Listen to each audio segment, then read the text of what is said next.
Is our TCA public session entitled Okage-sama Day, Exploring the Origin and Evolution of North American Taiko. My name is Christina McGahey, pronouns are she, her, and I'm the Executive Director for the Taiko Community Alliance. We are a cultural arts nonprofit whose mission is to empower the people and advance the art of Taiko.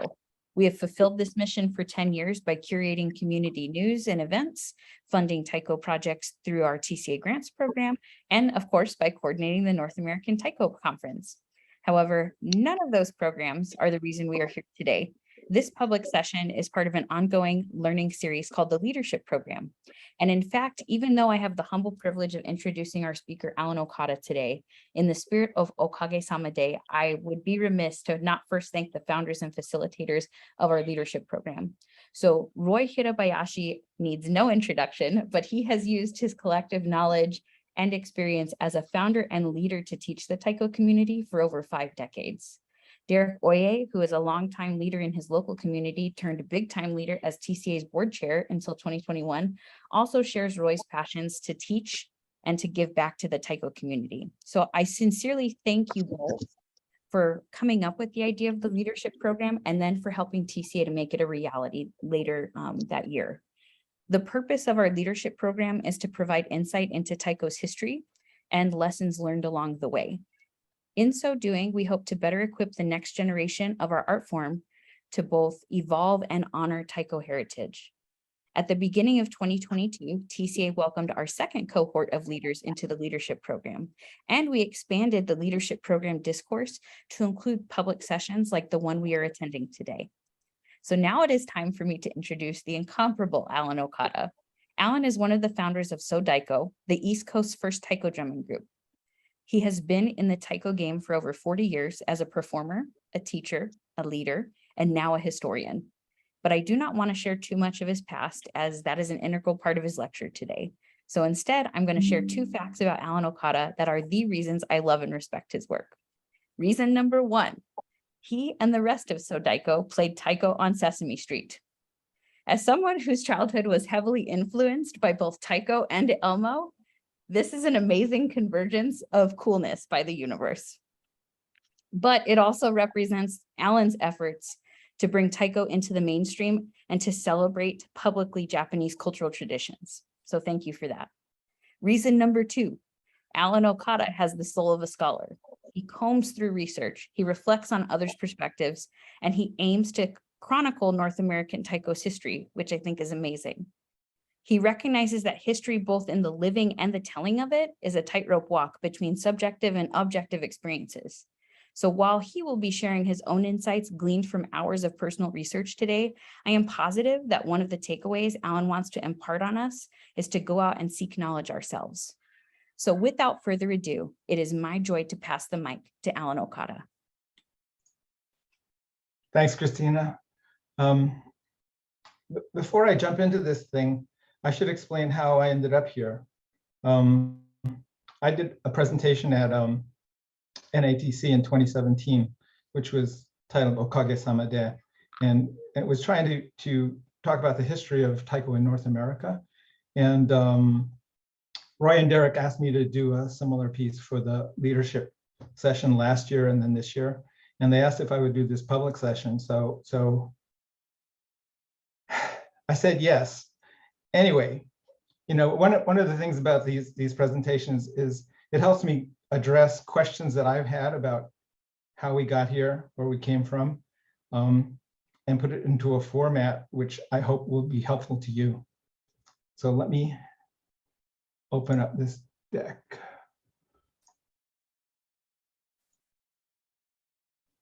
Have you got that? Yes. Okay.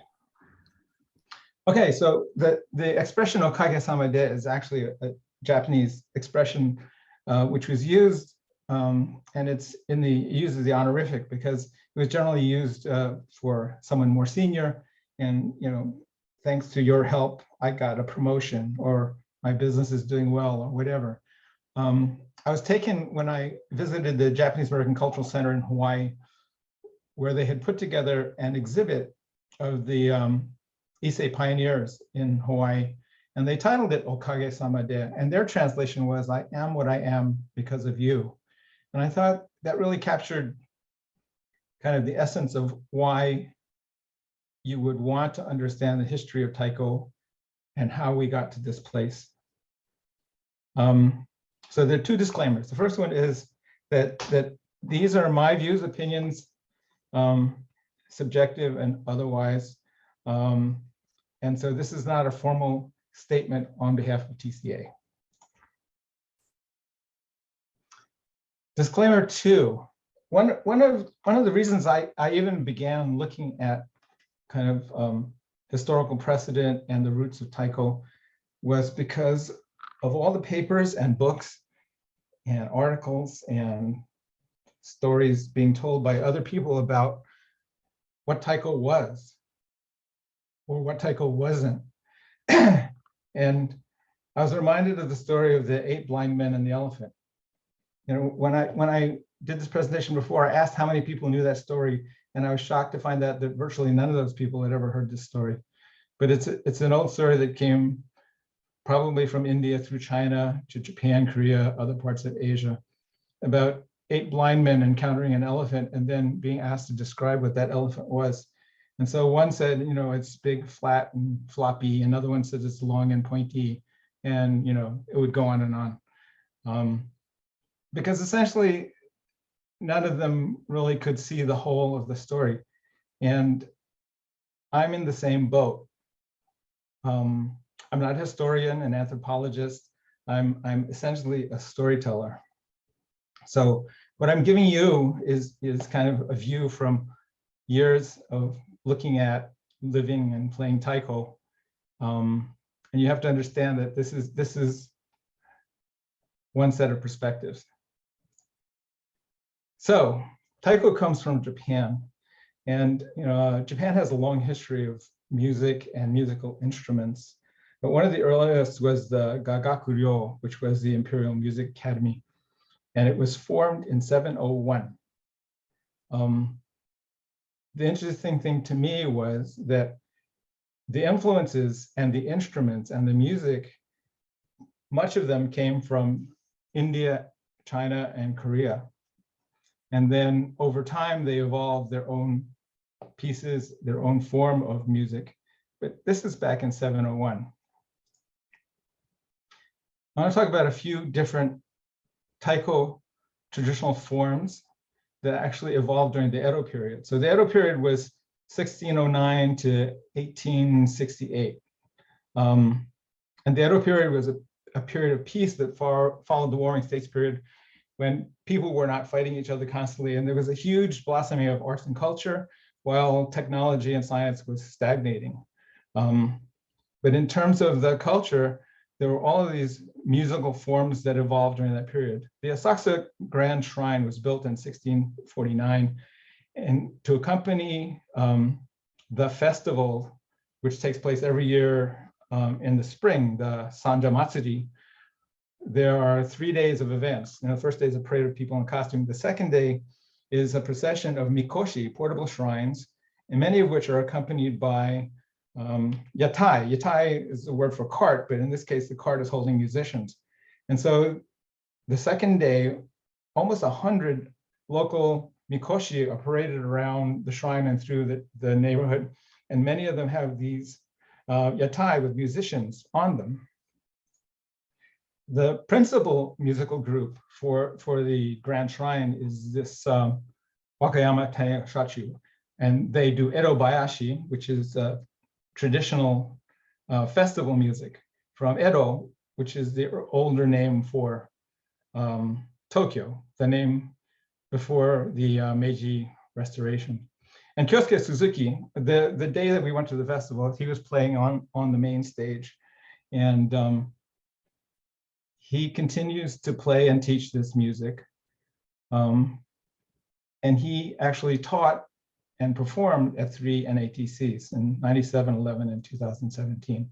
So this is a tradition that starts back in the mid 1600s and is still practiced today. And in fact, you can sign up for online lessons with Suzuki Sensei. Chichibu Yomatsuri was established in 1710. Yomatsuri is the night festival. There are 2 festivals that happen in Chichibu every year. Yomatsu happens, I think, the first week of December. And it's known for two things. One is the yatai. This is a different form of yatai, which is also a mikoshi. And so the music that's played in the yatai is Chichibu Yatai Bayashi, which Ondekoza and then Kodo made famous. It's that form where people are sitting down and wailing away on these really big drums. But the musicians are housed within these yatai. And you can tell how small a town it is. There's about 6 of these. The guy sitting on the roof, he's there so that the yatai doesn't get snagged on the power lines and the telephone lines.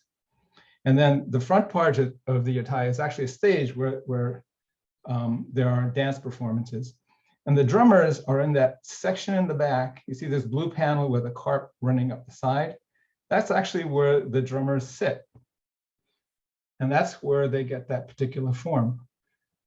The drumming has become so popular that if you go to the Yomatsuri now, that during the day, as the yatai are going up and down the streets of this town, there are stages set up at various places where there are just taiko groups playing, performing Chichibu Yatai Bayashi, and people get to kind of show off their stuff. Miyake Daiko, the version that most of us know it, comes from Miyake-jima, Miyake Island. And this particular group played in the village of Kamitsuki. So Miyake-jima, Kamitsuki, Mikoshi Daiko. And Tsumura Sensei and his 3 sons were part of that group. It's a tradition that dates back to 1820. In July of 2000, Mount Oyama, there's a picture of, that's actually a picture of all of Miyake Island. And you can tell that Mount Oyama is pretty much the whole island. And so the 5 villages around it had to be evacuated. And for 4 or 5 years, no one was allowed to live on Miyake Island. And so many of the people moved to Tokyo, which is kind of right at the top of the Izu Islands. You know, if you went north from Miyake Island, you would end up in Tokyo. And Tsumura Sensei and his sons started teaching Miyake Daiko, and they modified it to create a more performance-oriented form. And they've been teaching there since July of 2000.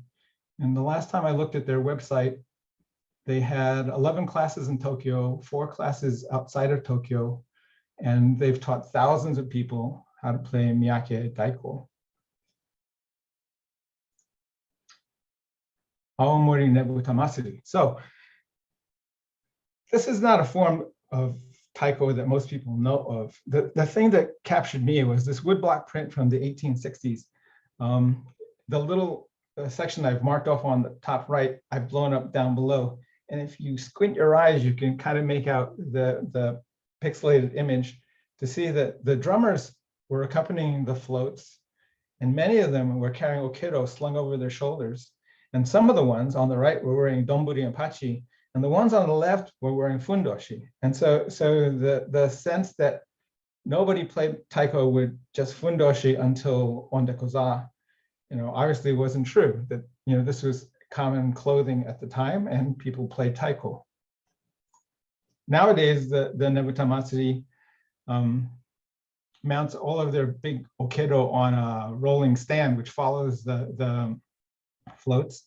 And the people have more clothes on, and there are men and women playing. So that takes us through the Edo period.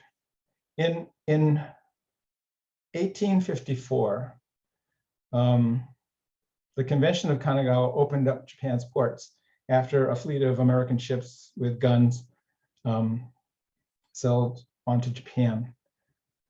That precipitated civil war in Japan, which ultimately toppled the Tokugawa shogunate and led to the restoration of the Emperor Meiji. And then from 1868, that period on was called the Meiji Restoration.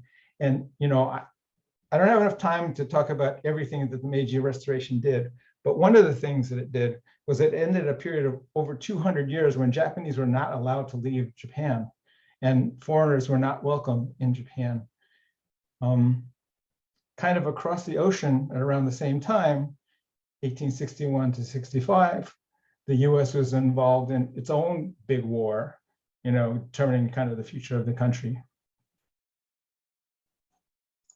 So in June 1868, a first shipload of laborers, Japanese laborers on the ship Kyoto, arrived in Honolulu Harbor. This is a part of the manifest of the names of the people that were on the boat. You can see that they only had one name because it wasn't until later in the Meiji period when more than 60% of the population of Japan were mandated to get a last name. And so names like Okada and maybe not Edo Bayashi, but Oye and some of the others were names that were adopted by Japanese people, which were then passed along to their descendants. In 1881, King David Kalakaua, the penultimate sovereign of the Hawaiian Islands, the Hawaiian Kingdom, visited Japan. He was the first sovereign to visit the new Emperor Meiji. And his goal was to build a pan-Pacific partnership of island nations so they could stand against the encroachments of the Western imperialists. And so he actually, proposed this coalition with the Japanese emperor, and he also traveled to other parts of Asia seeking to do the same thing. Obviously, he was not successful. He reigned until 1891 when he passed away while he was traveling, and then his sister Liliuokalani took over. And so she ruled for about 2 years before the government was overthrown. But when you look at this, you look at the two great waves of immigration to the United States. And so in this particular chart, all of that big blue section is pretty much just Europe, Western and Northern Europe. The orange section to the right, which is all of Asia, Russia, and the Middle East, is the part that they refer to here as immigration from Asia. And then you have the Americas, which is in yellow. So in the principal migration of people to America, this also doesn't count 470,000 Africans that were brought in as slaves between 1619 and 1860. You can see that there's virtually nothing in that orange band through much of the beginning, and it doesn't really pick up until after World War II, and it becomes a really significant factor in the demographics of where America is today. And so this chart on the top is in millions. The chart on the bottom is in hundreds of thousands. So you can see that there was this little blip between 1900 and 1909, which was the peak of Japanese immigration to the US. And it was the only decade in which the run rate of immigration was more than 10,000 a year. And then it went to zero, especially after the immigration restriction laws of 1924. It picked up after the war, but it never got very large. And so, looking at this, I am amazed that I am here at all. In the latter part of the 1800s, this was a hugely problematic time for the whole Pacific Rim. On the America side, the Chinese Exclusion Act of 1882 had cut off immigration of Chinese, and that was a factor in why Japanese were brought in to be low-cost laborers. It was also the last tragic act of the Indian Wars, and Wounded Knee didn't happen until 1890. The Hawaiian Kingdom was overthrown in 1893, and then Hawaii was eventually annexed in 1898. And part of the reason that happened is because of the Spanish-American War of 1898, when the United States theoretically supported the independence movement of the Cubans. They fought against the Spanish, defeated the Spanish Navy in Havana and Manila Bay. And as a result, the United States got Cuba, Puerto Rico, Guam, and the Philippines. Of course, the United States then had to fight the Philippine independence movement for the next several years after they wouldn't let them become an independent country. And on the Japan side, the first Sino-Japanese War in 1894, was the beginning of the Japanese movement towards becoming an imperialist power in Asia. So this is a picture of Yoshio Hino, his wife and daughter, and this was taken in about 1920. And so he was a Buddhist minister who went to the Hawaiian Islands. He served on Kauai, Maui, the Big Island. Eventually, he ended up in Oahu as a minister for a Buddhist temple there. And then 20 years, roughly 20 years after this picture, he was arrested by the FBI, but I'll tell you that story later. So Japanese migrated to Hawaii and the west coast of the US, and they brought Taiko with them. Because the majority of the Japanese who professed any particular religious affiliation were in fact Buddhist, obons came along with the Japanese, and drums came along with the obons. The 7th, actually, this is the front page of the New York Times from December 8th, 1941.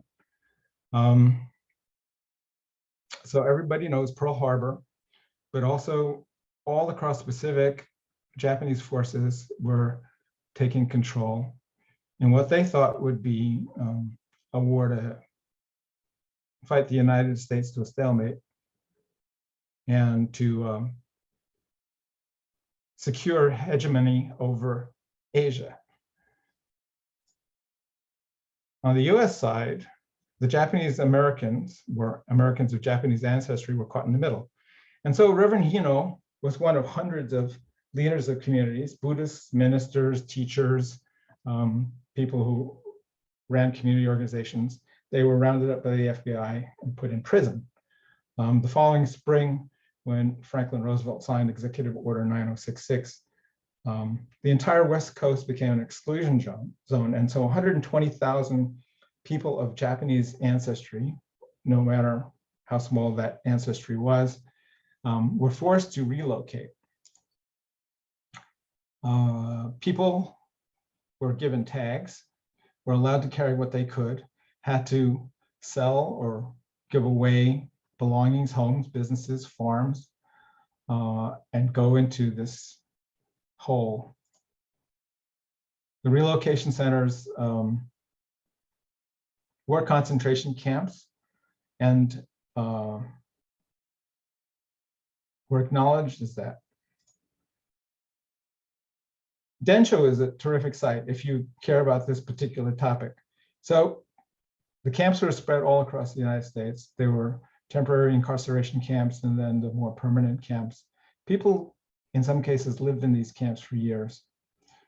In Canada, where there were roughly 20,000 Japanese Canadians, the Canadians went better by confiscating the property of many of the people who either had farms or were involved in fishing, selling the property off to pay for the relocation camps that they were put into. In Hawaii, there was a really interesting disconnect because there were so many people of Japanese ancestry in Hawaii that they couldn't move them all to a camp someplace. They created certain incarceration facilities just for those people, the community leaders, who they considered to be more high risk. And the largest of those places was Honolulu, which was only designated a national monument in 2015. Honolulu during the war was also used as a camp for German prisoners of war and others. This was one of the comments, probably the most famous comment from the Congressional Commission on Wartime Relocation and Internment, which was organized in 1983. And the results of their study resulted in HR 442, the Civil Liberties Act of 1988, which granted reparations to people who had been put into the camps. And to be honest, as someone who was born in 1948 and consider myself more or less a sansei, the whole reparations process was for many of us the first time we knew anything at all about the camps or what had happened to Japanese Americans during World War II. On the other side of the Pacific, Japan was occupied from 1945 to 1952.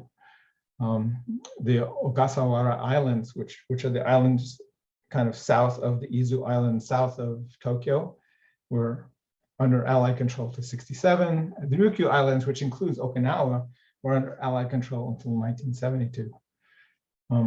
This is not Hiroshima and Nagasaki. This is what Tokyo looked like in March of 1945. So you look at this period of time, and it's hard to comprehend how from 1945 to 1965, Tokyo was able to completely rebuild everything and then hold the Tokyo Olympics. The only way you can understand that is if you understand that the Cold War started almost immediately after World War II. And then the proxy wars, the Korean War and the Vietnam War, followed right after that. And Tokyo, or Japan, was kind of the front line in proving that democratic capitalism was a better solution than any form of communism. And Japan became a jumping off point for Allied forces into Asia. So during all of this stuff, okay, that's the worst of the old stuff. So during all of this stuff, these guys were growing up, living through a post-war Japan, trying to pick up on traditions. And I want to talk about three people and a group that I think were really influential in moving Taiko forward. Daihachi Oguchi, Oeda Sakuroko Daiko, Eitatsu Hayashi, and Toshio Kawuchi. Daihachi Oguchi, sorry about that. Daihachi Oguchi created Osua Daiko. And the story goes that he found some old manuscript with traditional musical notation, which is what you see on the left. And then he created a musical form, which not only was created for more than one musician, but musicians playing together. And Daihachi Oguchi was a jazz drummer. And if you understand the time frame and his life, he was a jazz drummer during the war and during the occupation period. And in the occupation period, the only people pretty much you could play for was the occupation forces. And so American music and culture kind of was oppressive in terms of Japan and in terms of the art scene. So the growth of Taiko in Japan is tied to American music, is tied to Daihachi Oguchi, is tied to the occupation during World War II. You can see that one of the things he did was to incorporate a drum set, which varied over time, and very often included, the bass line, but also improvisation.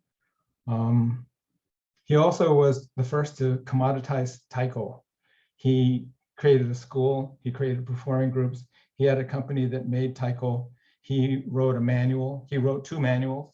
The first manual he wrote, other Taiko groups objected to because it kind of defined Taiko the way he wanted to define it. And so he had to be encompass more forms of Taiko. But in terms of how he took Taiko from being a folk tradition practice in a particular place, being something that could be taught to many people anywhere and then could be commoditized, that's when that happened. Oeda Sukuroku Daiko. Oeda Sukuroku Daiko was originally Yushima Tenjin Sukuroku Daiko. Then it became Sukuroku Daiko. And then during a quiet period, one of the newer members took the name Sukuroku Daiko. So Seido Kobayashi and two of the others, original members of Sukuroku Daiko, created Oedo Sukuroku Daiko. And so now if you go to their website or you look at any of the historical documentation, they talk about it as though Oedo Sukuroku Daiko was around from 1959 to today. One of the things that I think makes them unique is their use of the slant down stand, which in 1999, Kobayashi Sensei tried to get everyone to believe was their invention and something that you had to pay them royalties on. regardless of where it came from. The music that they developed, which centered around this particular form of taiko playing, has become pretty much ubiquitous in North America. The signature piece that they created, Yodan Uchi, was influenced by other groups. And so different opinions. One is that the Little Angels Children's Folk Ballet of Korea was one of the influences, because the members of the ensemble played this particular piece with multiple drums and they moved around. And so Yodan Uchi incorporates that. Another was the Sado Ondeko. This particular picture was from a group that the Kodo Cultural Foundation brought to the NATC in 2005, which is a form of drumming and dance, which is practiced on Sado Island. The two groups share one thing in common. There's a point in their performances where the drummers drum upside down and then turn around as they play. And so clearly it could have come from either of those traditions. Eitetsu Hayashi was one of the first members of Ondekoza when it formed on Sado Island in 1971. He then was one of the members that was in the splinter group, which became Kodo in 1981. And then in 1982, became a solo artist and then moved to Tokyo. And so as he tells it, Den-san used to show a film, Muhumatsu no Isho, The Rickshaw Man, but he showed them the 1943 version. There were, I think, 4 or 5 different versions. Most of my contemporaries saw the 1958 version, which is this one with Toshiro Mifune. But in both of them, there's a segment where there's a village festival that's going on, and there's a big drum being pulled through the streets on a yatai, and there's a single drummer on each side playing on that big drum. And Den-san and other people like Johnny Mori found this kind of a compelling image of a lost tradition and the drummer getting up there and reviving this lost tradition, when in fact, at that time, there was no particular tradition of a single drummer playing on a big drum on a yatai. And so Eitetsu created this form for Ondekoza, and it became a signature piece for them. It became a signature piece for Kodo, and it was a form that's been practiced by many, many taiko groups in Japan and around the world. Hancho was a really talented shamisen player. When I last saw him play shamisen, he was playing a duet with Eitetsu before Kodo was created. And then in the split up, Hancho became the leader of the group that created an independent taiko group, which became Kodo in 1981. And it was Hancho who was the visionary for not only the group, but Kodo Village, which exists, the Earth Celebration, which is an annual festival that's been happening since the late 1980s. Kodo America, which was a short-lived group, which was the predecessor to Kodo Arts for America. And he was one of the first to develop the idea of having a Taiko Conference of North American Taiko groups. Hancho was also a great friend to North American Taiko. This New Year's greeting card from Kodo in 1983 from Sado, I think is really telling, because at that time you have Roy and PJ Hirobayashi and Gary Tsujimoto, who were staying at the village. Also Atsushi Sugano, who later was to become the head of the Kodo Cultural Foundation, and Takao Aoki, who became the administrative head of Kodo overall. And the other thing was, there's a player just below Atsushi, his name is Tsuneo, and he's wearing a Sodaiko t-shirt, because there was a very active exchange between groups like San Jose and Sodaiko and Kinara and the Kodo people. And the exchange was not only skills and information, but also enthusiasm for Taiko. Alan, I'm giving you a 30-minute time check. Thanks, Roy. Okay, the rest of this will go quicker. In 1968, Seiichi Tanaka started the San Francisco Taiko Dojo. Tanaka Sensei had been a baseball scholarship student at university. And when he came to the United States and saw that there was no Taiko, and he had been exposed to it when he was younger, he decided to create this school. And in part, it was because he had been trained in Kempo, Japanese martial art, that he framed the school as a dojo, a place where one learned the way of Taiko. And so his approach was disciplined, focused, in some ways spiritual, but it was a way of teaching Japanese Taiko.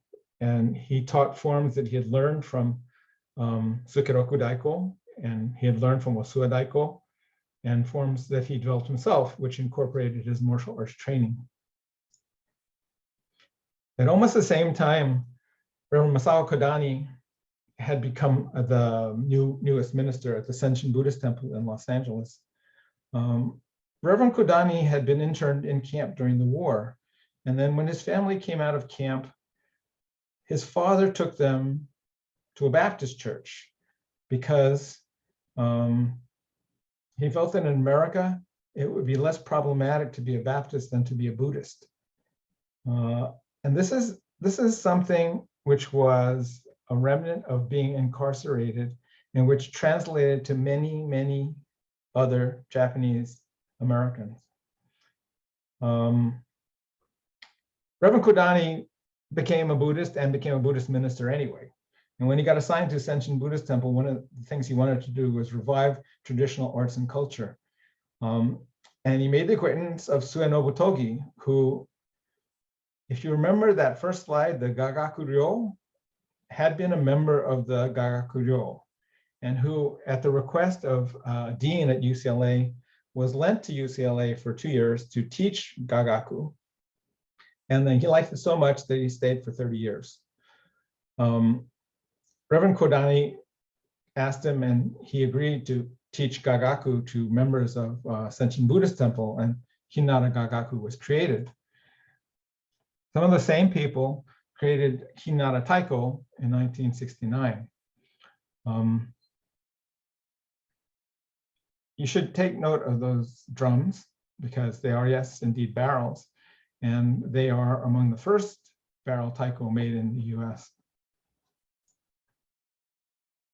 In 1973, San Jose Taiko was formed. Young people at the San Jose Betsuin, who then eventually took San Jose, made it an independent taiko group, made it a nonprofit organization, and an organization which probably has the most developed infrastructure of any taiko group in America, if not the world. Anyway, PJ and Roy Hirabayashi were key members of the group, and in 2011, they were awarded the NEA National Heritage Fellowship. So these first 3 taiko groups in North America took 3 totally different approaches to how taiko was going to be manifested. Tanaka Sensei, he was teaching Japanese taiko. You know, he would modify it with his own form and his own music, but it was essentially Japanese taiko. Hinata, which was adamant that it was not Japanese taiko, it was Japanese American Buddhist taiko, and that what they were doing was something that was not practiced in Japan and was not practiced in America. It was something that they were creating as a new art form. And then San Jose Taiko, which evolved over time after having taken lessons from Tanaka Sensei and working with other artists and musicians, and also being created kind of right in the early peak of the Asian American movement, decided that what they were doing was creating Asian American taiko, which is a third approach to what taiko groups would become. So in the first decade of taiko in North America, the first 13 groups, and I was really astounded when I saw this, 8 of those first 13 groups were formed at Buddhist temples, whether they were Buddhist or not. They were formed at Buddhist temples. I mean, the great hurdle for a taiko group is, where do you play? Where do you get drums? How do you get a home? And so Buddhist temples were that place. And Buddhist temples were a huge repository of Japanese culture that survived World War II, and that continue to be a place where there's a resource of Japanese culture and cultural forms that's evolving. And even out of these 13 groups, in addition to the 8 that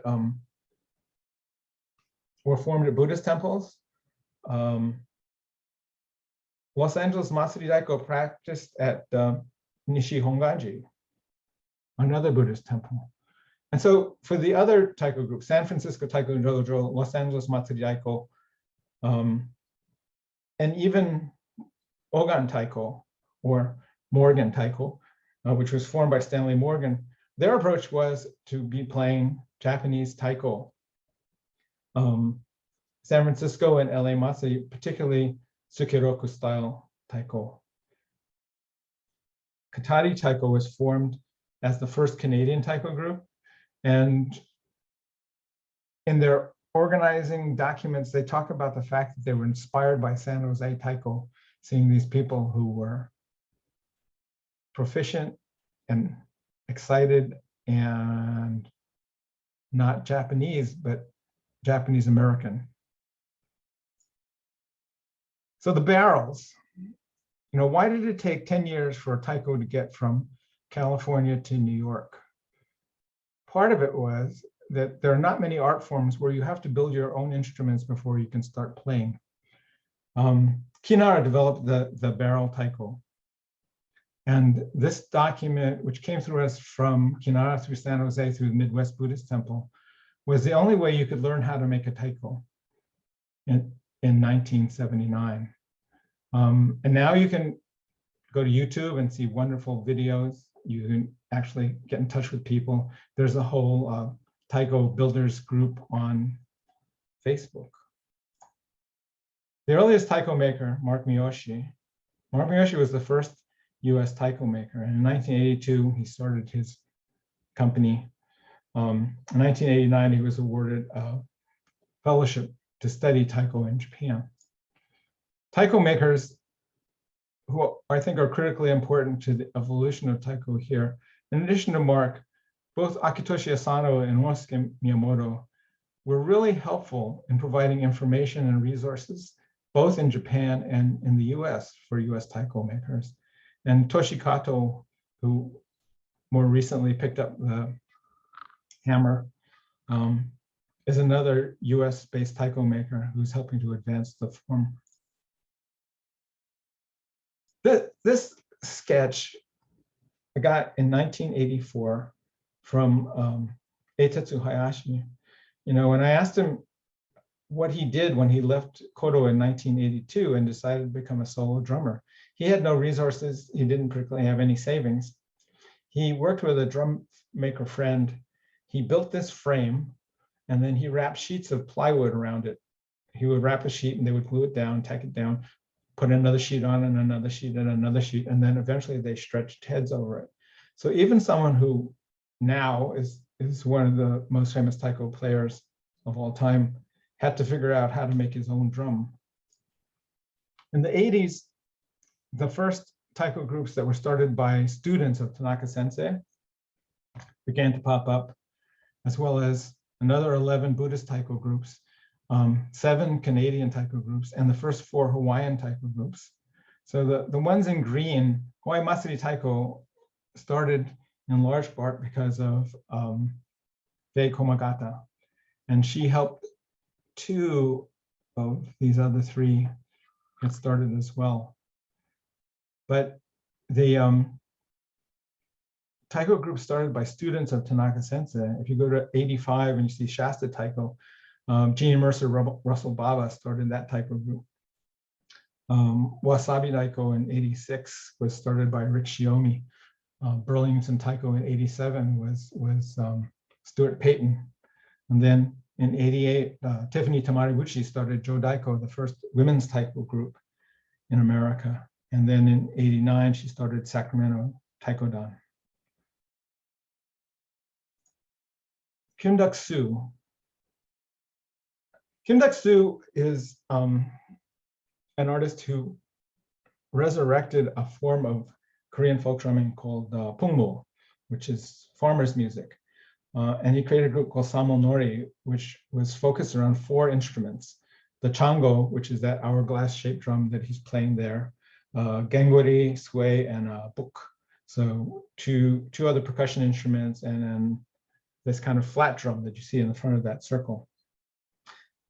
He started a national movement in 1978 when he created that group. And hundreds of Samonori groups were created since then in the US and in Korea. But what he did was to revive the playing of this chango and the way you play it, using different tones on the 2 heads and being able to play really fast on both sides.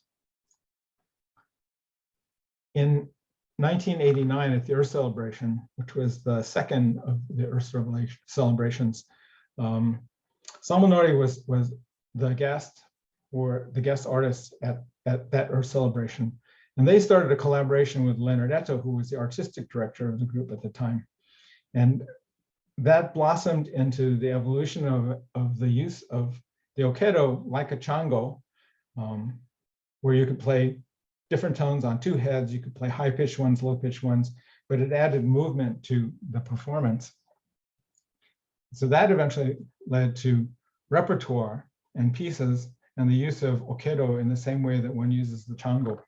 And that, through Kodo's performances and global touring, then spread all over the taiko world. Kimiko Kawata was one of the few women taiko players that played at the very first Nihon no Taiko concert at the National Theater in Tokyo. It's an annual series of concerts that started in 1977, which featured different forms of taiko from across Japan. And so she played in the first one with other women taiko players, and then created Miyarabi Taiko in 1981, which was the first women's professional taiko group in Japan. And yes, that's a drum that she's kneeling on. She was known for not only the innovation in staging, but also her innovation in the creation of drums. Hono Daiko was formed in 1986, and is probably one of the best known women's taiko groups. Traveled around the world, still plays today, created a different model for how taiko players could dress. Chizuko and Kenny Endo. Kenny started playing with Kinara, played with San Francisco Taiko Dojo. Kenny and Chizuko went to Japan in 1980. He drummed for a short while with Suadaiko. He then became a performing member of Oedo Sukeroku Daiko, and Chizuko was also. Kenny got a Natori, the first non-Japanese national to get a Natori, a stage name, a teaching credential in Hogaku Hayashi. Went to Hawaii after that, created the Kenny Endo Taiko Ensemble on Taiko Center Pacific. And I consider Kenny to be the bridge between Japanese and North American taiko through this whole period of time. And just as a personal thing, during the 80s, when there was no internet and there were no companies in Japan that took credit cards, Kenny would go and buy bachi, tabi, other equipment for taiko groups, pack it up and ship it to the ones in the US who didn't have the resources to contact Japanese taiko groups directly. So the 90s, another 12 Buddhist taiko groups, 10 Canadian taiko groups, 4 more Hawaiian taiko groups. This is the great divergence, where taiko groups were forming that were not necessarily Buddhist, were not necessarily connected to students of Tanaka Sensei. Many of them had independent relationships with Japanese taiko groups, or had begun learning from other people who had learned from other people, and were creating taiko groups outside of Japanese or Asian American communities. And notably, this was the beginning of collegiate taiko. So Kyoto Taiko in UCLA was the first in 1990. And then these others, Jodaiko, Stanford, Jishin, Bayashi, and Senryu followed.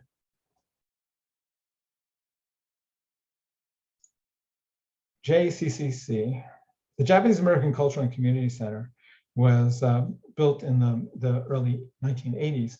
And it was built in response to community effort to save Little Tokyo. So Little Tokyo in Los Angeles,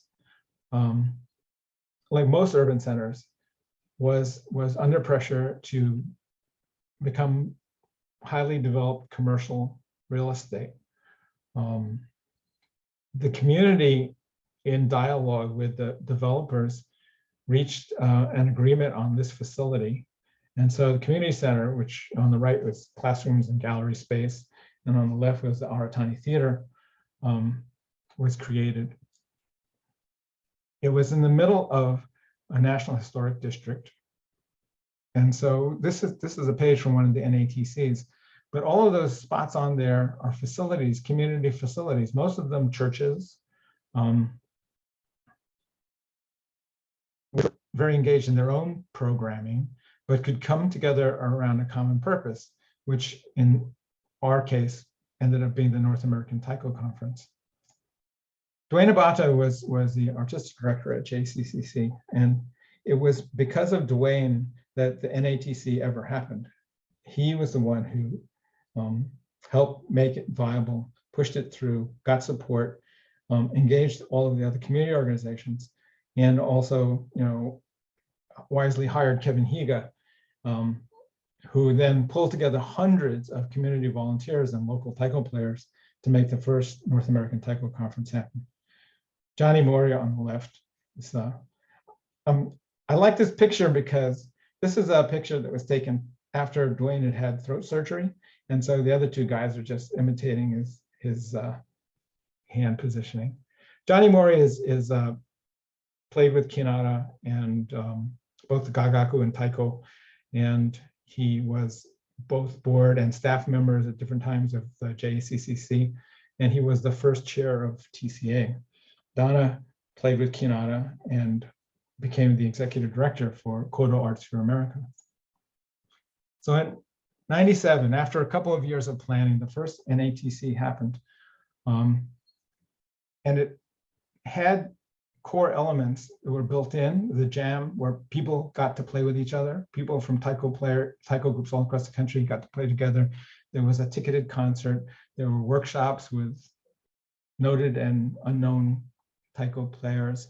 And most importantly, there was food. And Senshin Buddhist Temple, for several of the conferences, provided this really terrific potluck.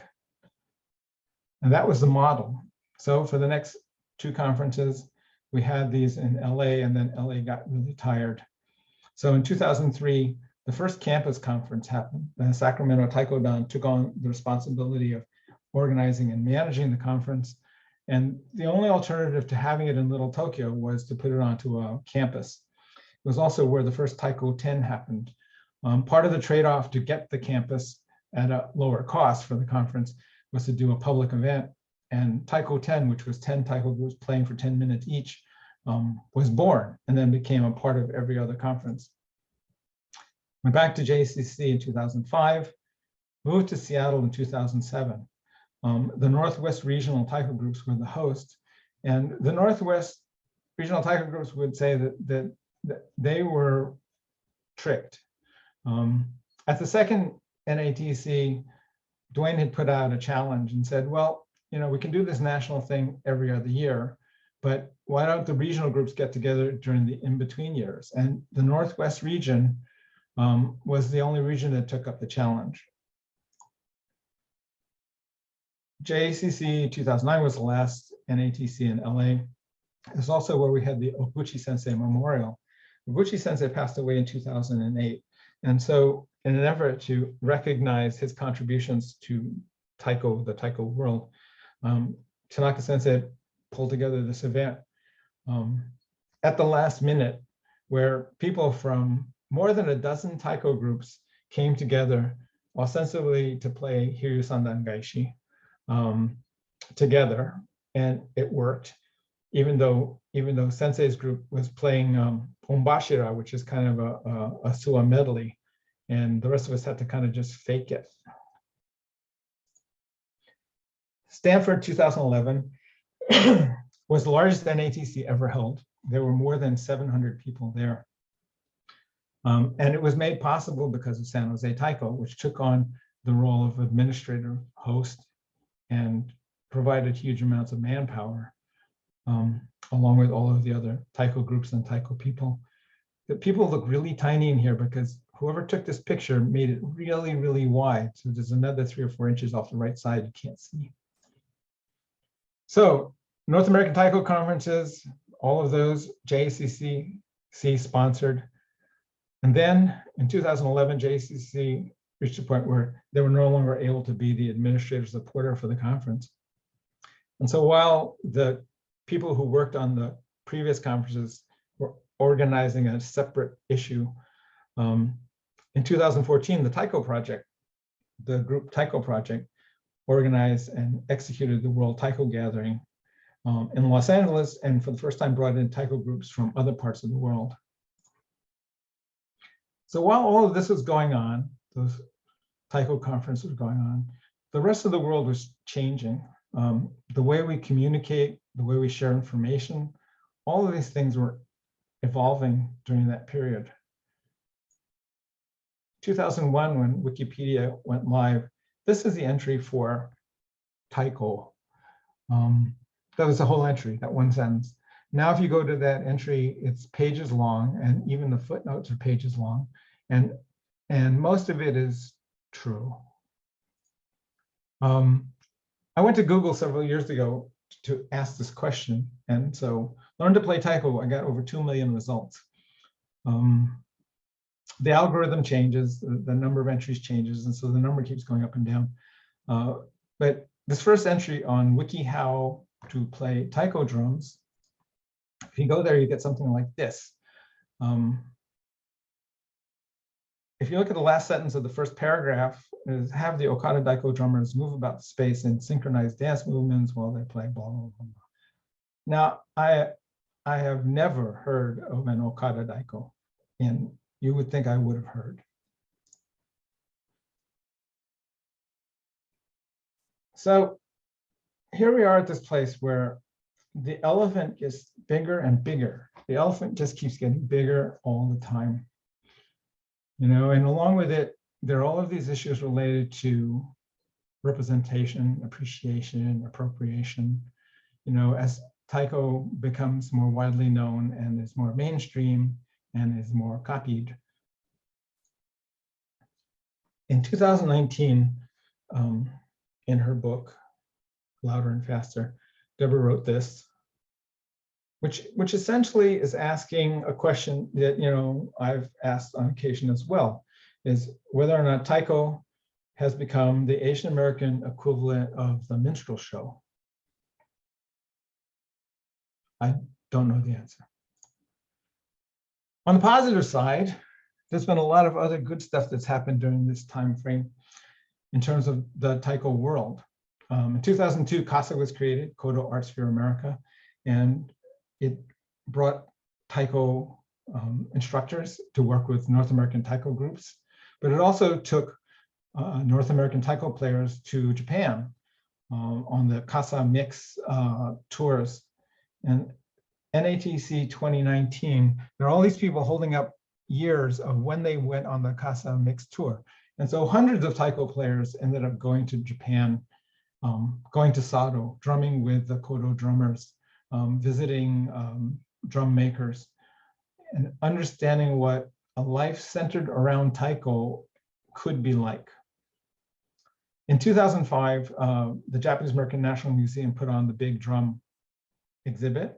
They created a DVD with performances, interviews. That DVD is still available. And they also created Discover Nikkei, which is a website where people are posting stories about their experiences and lives, not only in the United States, but also in South America and other parts of the world. And in that website, there's also a trove of interviews with Taiko players which still exists and still operating. In 2013, Asano Taiko opened its US branch and the Los Angeles Taiko Institute. And so this was a huge step for Taiko teaching, as well as the ability to access Japanese Taiko. In 2014, Taiko Source was created, which was a tremendous resource, which is vetted by people in the Taiko community. And then Kadon, which was an online resource for lessons in Taiko, but also another source for Taiko instruments. Collegiate Taiko groups started with the first 5. And then after 1999, just went crazy. Josh Yoon and Linda Uechi, who I think are on this call, created a document, Community Empowerment via Symbiosis, the Impact of Collegiate Taiko Drumming in the United States, 1990 to 2019, which is actually a terrific resource and an interesting look at the evolution of collegiate Taiko groups and the relationship between collegiate Taiko groups and the larger Taiko community. In this case, it primarily in the United States. And so one of the things they found was that 72 collegiate Taiko groups were established. 61 of them were still active in 2019. And of these gatherings, which the collegiate groups have put together, there have been 25 intercollegiate Taiko invitationals, which are primarily California-based Taiko, collegiate Taiko groups. And there have been 9 East Coast Taiko conferences that have been held, which have been a mix of both collegiate Taiko and community Taiko groups. But they created this really nifty diagram of the relationship between collegiate Taiko and all the other stuff. And they also made a point of talking about how community groups had younger members who eventually played collegiate Taiko, and many of those collegiate Taiko people went on to continue playing playing in community and other groups. So this chart is the only chart that I've seen which actually talks about how long people keep playing Taiko. The numbers that they got out of analyzing all of the collegiate groups was that the collegiate average was 2.8 years. And then numbers that they took from the 2016 Taiko census, which TCA ran, was that the non-collegiate average was 6.9 years. And so this is something I wondered about for a long time. The problem with any census is that it's a reflection of the people who decided to submit returns and the people who participate in census reports. But it's the only thing we have that helps gives us an indication of who's playing Taiko and for how long. In the 2016 census, there were 1,156 US participants. And in the question that related to race, 49% identified as Asian, 11.5% Asian multiracial, 30% white, and then 9.5% other responses. In 1997, when we had the first North American Taiko Conference, the director of JCCC said, to his knowledge, it was the largest gathering of Japanese American performing artists ever held. And even though not everybody there was Japanese American, it was probably true. And in subsequent years, that probably would have held true again. You could have replaced it with the largest number of Asian American performing artists, but that definition is changing radically. And that definition is a question of whether you could apply that definition to North American Taiko after a certain point. 2013, group of people, starting from a core of the people who worked on the previous NATCs met at Stanford University, 3 days, lots of Post-it notes and charts and discussions, created the Taiko Community Alliance. This is the mission. These are the goals of the Taiko Conference, which became one of the principal programs of the Taiko Community Alliance. We held 3 Taiko conferences, 15 in Las Vegas, 17 in San Diego, and then the most recent 2019 in Portland. Las Vegas was the only NATC east of the Rockies and was organized by the Las Vegas Taiko groups and TCA staff. San Diego was organized by the San Diego Taiko groups and TCA staff. The 2017 conference, this was the breakout of the 666 people that showed up for the conference. And so it's still what I consider to be generally the demographic distribution of Taiko groups in North America. You know, including the 63 volunteers that were from the local area, half the people there were from California. We probably had a slightly larger number of people from Hawaii because there were a couple of groups that were participating. I suspect that now, based on all that I've seen, Midwest would be a much bigger piece of this pie. But the other sections were probably relatively the same. 2019, we had our last conference at Portland. And even though we cut a day off the conference, we limited registration because of the space constraints. We had more than 100 people waitlisted who wanted to come, but couldn't come because we didn't have enough space. So in 2013, when we organized TCA, one of the questions we asked of everyone who was showing up at the gathering was, why do you play Taiko? And so this is a word cloud. A word cloud, you take software, you pump in all of the words from everybody who answered the question, and then based on the number of times the word shows up, that's the size of the word that shows up in this cloud. And then it just throws up all of these words on a wall so that you can get some sense of what people are thinking. And so it's all over the place. It's not just cultural. Community is really big, so is love. But there are many, many, many reasons why people play Taiko. And as you can see from at least that 120 groups that were the beginning of Taiko in North America, there's a lot of reasons why groups started and places where groups started. So of the 120 original groups formed between 68 and 99, as of 2021, 102 of them were still drumming. You know, in part, many of them were formed in institutional settings. And so the Buddhist temples are still there and the Taiko groups are still there. It's easier for a group to disappear when it doesn't have a home.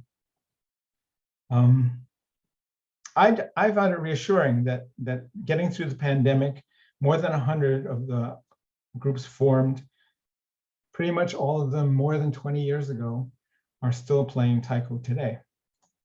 So I haven't answered the second half of the question, which is, where are we going?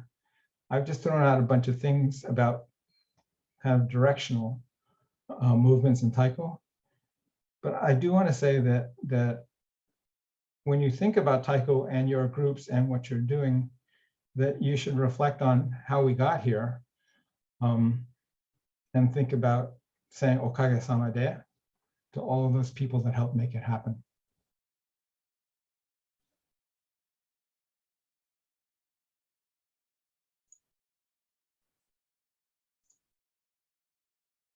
And that's my story. That's your story and you're sticking to it, huh?